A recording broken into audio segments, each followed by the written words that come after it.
সূরা calf. Rahman রহিম আল্লাহ তাআলার নামে। Calf. মর্যাদা সম্পন্ন কোরআনের শপথ, অবশ্যই আমি তোমাকে রসূল করে পাঠিয়েছি।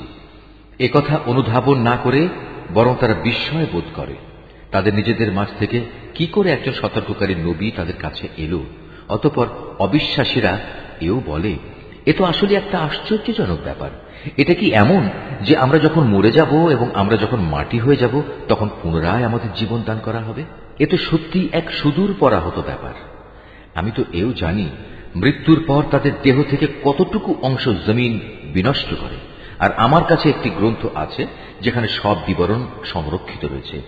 উপরন্তু এদের কাছে যখনই সত্য এসে হাজির হয়েছে তখনই তারা তা প্রত্যাখ্যান করেছে। অতঃপর তারা সংশয় দোদুল্যমান থাকে।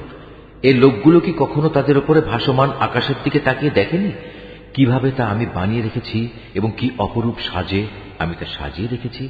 কই, এর কোথাও কোনো ক্ষুদ্রতম ফাটলও তো নেই। আমি জমিনকে বিছিয়ে দিয়েছি নড়াচড়া থেকে রক্ষা করার জন্য। আমি তার মধ্যে স্থাপন করেছি মজবুত ও অনড় পাহাড় সমূহ। আবার এই জমিনে আমি উদ্গত করেছি সব ধরনের চোখ জুড়ানো উদ্ভিদ।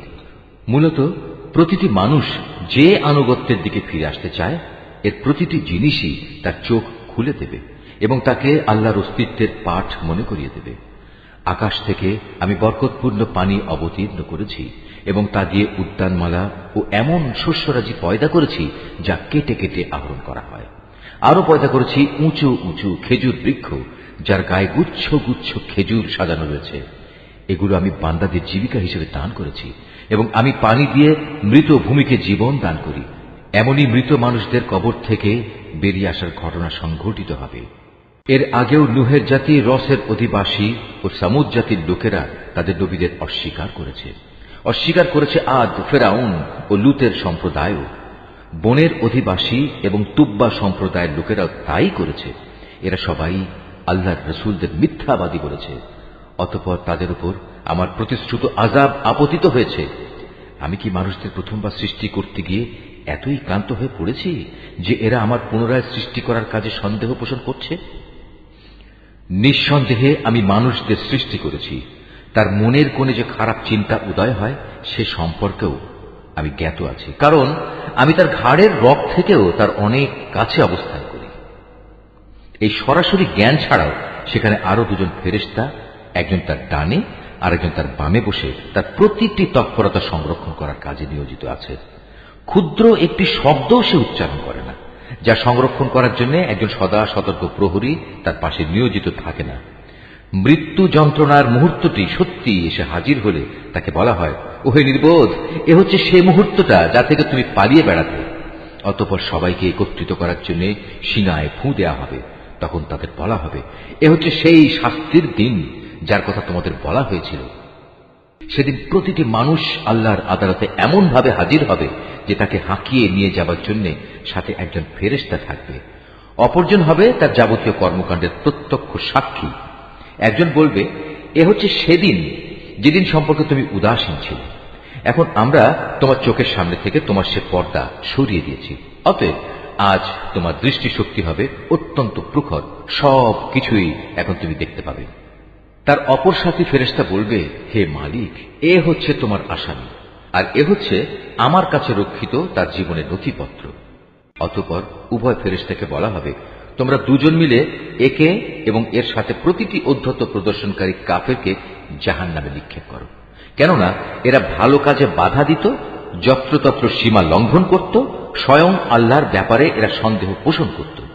যে ব্যক্তি আল্লাহ তাআলার সাথে অন্য কিছুকে মাবুদ বানিয়ে নিত তাকেও আজ জাহান্নামের কঠিন আযাবে নিক্ষেপ করো। এ সময় তার সহচর শয়তান বলে উঠবে, হে আমাদের মালিক, আমি কিন্তু এই ব্যক্তিটিকে তোমার বিদ্রোহী বানাইনি। বস্তুত সে নিজেই ঘোর বিভ্রান্তিতে নিমজ্জিত ছিল। আল্লাহ তাআলা বলবেন, এখন তোমরা আমার সামনে বাকবিতণ্ডা করো না। আমি তো আগেই তোমাদের অদ্যকার আযাব সম্পর্কে সতর্ক করে দিয়েছিলাম। আমার এখানে কোনো কথারই রদ বদল হয় না। আমি বান্দাদের ব্যাপারে অবিচারকও নই যে সতর্ক না করেই তাদের আযাব দেব। সেদিন আমি জাহান্নামকে লক্ষ্য করে বলবো, তুমি কি পূর্ণ হয়ে গেছো? জাহান্নাম বলবে, হে মালিক, এখানে আসার মতো আরো কেউ আছে কি? অপরদিকে জান্নাতকে পরহেজগার লোকদের কাছে নিয়ে আসা হবে। সেদিন তাদের জন্য তা মোটেই দূরের বস্তু হবে না। জান্নাতকে তাদের সামনে এনে বলা হবে, এ হচ্ছে সেই জায়গা যার প্রতিশ্রুতি তোমাদের দেয়া হয়েছিল। এই স্থান সে ধরনের প্রতিটি মানুষের জন্য নির্দিষ্ট যে আল্লাহর বিধানের দিকে ফিরে আসে এবং তা হেফাজত করে। এ ব্যবস্থা তার জন্য যে না দেখে পরম দয়ালু আল্লাহ তাআলাকে ভয় করেছে এবং বিনয় চিত্তে আল্লাহ তাআলার কাছে হাজির হয়েছে। সেদিন তাদের বলা হবে, হ্যাঁ, আজ তোমরা একান্ত প্রশান্তির সাথে এতে দাখিল হয়ে যাও। এ হচ্ছে তোমাদের অনন্ত যাত্রার প্রথম দিন। সেখানে তারা যা যা পেতে চাইবে তার সব তো পাবেই। এর সাথে আমার কাছে তাদের জন্য আরো থাকবে অপ্রত্যাশিত পুরস্কার। আমি তাদের আগেও অনেক মানব গোষ্ঠীকে ধ্বংস করে দিয়েছি, যারা ছিল শক্তি সামর্থ্যে এদের চাইতে অনেক বেশি বড়। দুনিয়ার শহর বন্দরগুলো তারা চষে বেরিয়েছে, কিন্তু আল্লাহর আযাব থেকে তাদের কোনো পলায়নের জায়গা কি ছিল? এর মাঝে সে ব্যক্তির জন্য প্রচুর শিক্ষণীয় বিষয় রয়েছে যার কাছে একটি জীবন্ত মন রয়েছে, অথবা যে ব্যক্তি একাগ্রচিত্তে সে শিক্ষণীয় বিষয়সমূহ শুনতে চায়। আমি আকাশমালা, পৃথিবী ও উভয়ের মধ্যবর্তী যা কিছু আছে তা সব কিছু 6 দিনে সৃষ্টি করেছি। কোন ক্লান্তি আমাকে স্পর্শ করেনি। অতএব হে নবী, সৃষ্টি সংক্রান্ত ব্যাপারে এরা যা বলে তাতে তুমি ধৈর্য ধারণ করো। তুমি যথাযথ প্রশংসার সাথে তোমার মালিকের পবিত্রতা ও মাহাত্ম্য ঘোষণা করো, সূর্য উদয়ের আগে এবং সূর্য অস্ত যাবার আগে।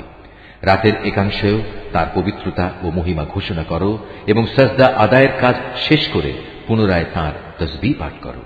সেদিন দূরে নয় যেদিন একজন আহ্বানকারী একান্ত কাছ থেকে সবাইকে ডাকতে থাকবে।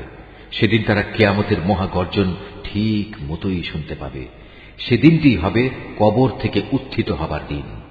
সত্য কথা হচ্ছে, আমি জীবন দান করি, আমি মৃত্যু ঘটাই এবং সবাইকে আবার আমার কাছেই ফিরে আসতে হবে। সেদিন তাদের উপর থেকে কবরের মাটি ফেটে যাবে। যখন তারা দ্রুত হাসরের মাঠের দিকে দৌড়াতে থাকবে, বলা হবে, এ হচ্ছে হাসরের দিন। মূলত আমার জন্য এটি একটি সহজ কাজ। হে নবী, এরা যা কথাবার্তা বলে তার সব কিছুই আমি জানি।